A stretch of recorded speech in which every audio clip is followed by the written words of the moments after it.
What's up, everyone? Welcome back to University of Hawaii's YouTube page. Don't forget to subscribe and like, and let's get on with this video. We are joined today by none other than Zoar Nedd. What's up, Zoar? How are you doing? It's good. How you doing? Good. Thank you so much for joining us today. Of course. You have a really important role, and you're actually representative for a committee for the Big West. So talk a little bit about what that committee is about and what you do. Yeah, so over the summer, I'm part of SAC too for the university. So Dave Matlin kind of wanted to meet with me to kind of talk about the certain social justice issues that was happening, and kind of get my feeling on things, and how the university should move forward. And I kind of gave him my opinion, and then he gave me an opportunity to join this committee, and it was an opportunity I couldn't resist. Right now the committee is really just about being about change and finding different ways that we could be a part of the change for each university, and seeing what we haven't really been doing in years past, and trying to make a difference. I wouldn't really say I have a specific title, because it's per university. It's like there's an athlete and then somebody from the staff from each university. So I mean, I've been trying to throw out as many ideas as I can each week, or not each week, but we meet every month. So I just been trying to throw out ideas as I can, and be a positive contributor.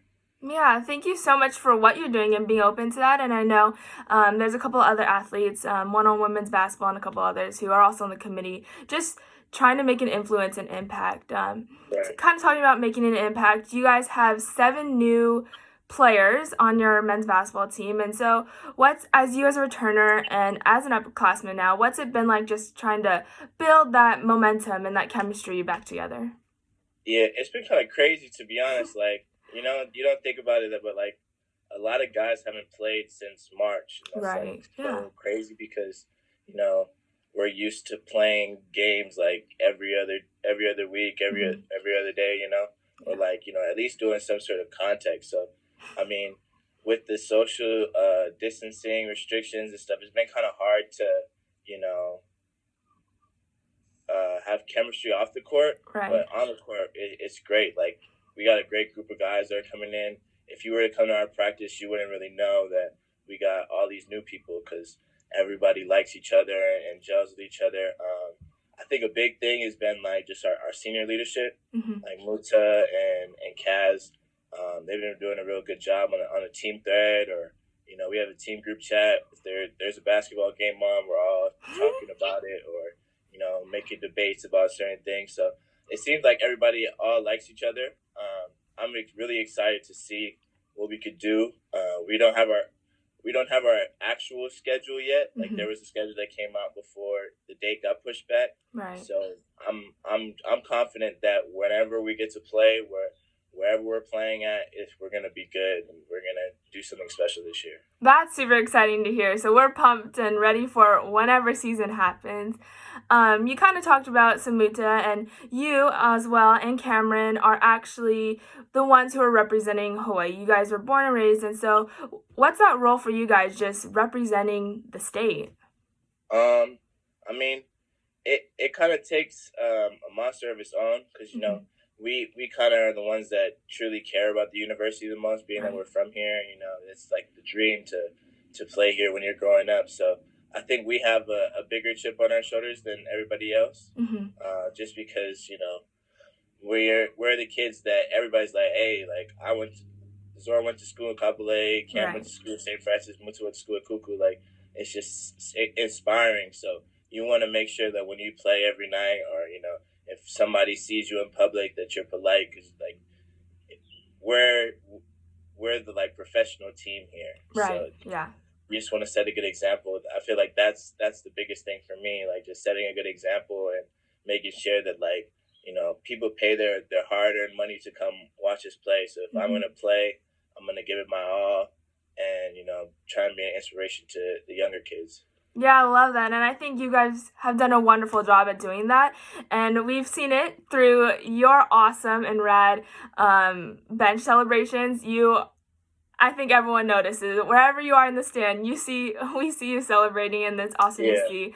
But also, your TikToks have also gone viral on many different occasions. So talk about where that energy just comes from.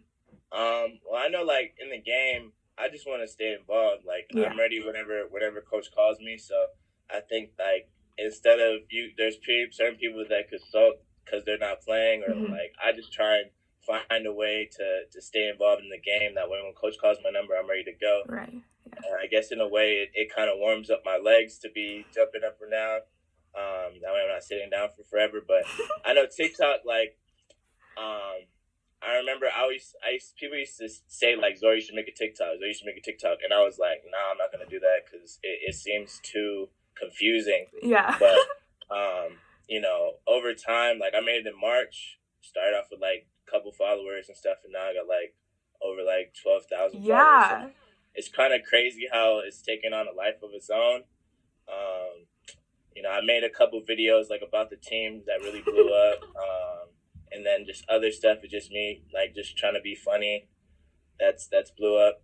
Me and Justin really have been, like, the duo for that thing, because that's for sure. We're probably the two funniest people on the team. So I just been trying to make, especially with quarantine and, like, the world we're living in right now, I just been trying to, like, make my friends laugh, and that's the only way I could do it right now, because I can't really go physically see them without having a mask on. So I mean, for TikTok, I mean, it's fun. I like it. If I could blow up and become on Addison Rae's level, then hey. Yeah, everyone go check out Zoar's TikTok for sure. He is hilarious. Him and Webster have been making some great content, so for sure go search him up. But also, what a fun fact that people may not know is that you also make music. So talk a little bit about that. Yeah, so it really started. My teammates, when I was a freshman, they made music, Brandon and Brock. Yeah. And they were heavy on the music. And I would always, like, just show them, like, the stuff that I wrote in my notes, but I was kind of scared to go to the studio. And then, Brandon, he would just tell me, like, hey, bro, you got to go. Like, you got to go. So I guess during quarantine, I took a picture and it looked like an album cover. And everybody was like, yo, you need to go in the studio and, like, make something. So I went to make a couple songs, and then Muta was living with me over the summer. He was like, bro, let's just go make some music, like, for fun. And then it turned out to be pretty good. And then, like, I kind of got addicted to it, like, just hearing people give me feedback about my music. Like, it's pretty fun. So, like, I'm trying to put together, like, a project in 2021 and come out with, like, some visuals and kind of make that my hobby, since I can't really go around and hang out with people. It's kind of been something to take my mind off of, everything that's going on in the world. Yeah, that's super awesome. I appreciate you talking to us today and just sharing your talent, whether that's on TikTok or music or on the court. So thank you so much for just talking to us. No problem. Well, everyone, thank you so much for tuning in this week. Don't forget to comment down below of whose face you'd like to see next. And I'm Keeling Fukushima. That was Zoar Nedd, and this has been Face to Face. Go Bows!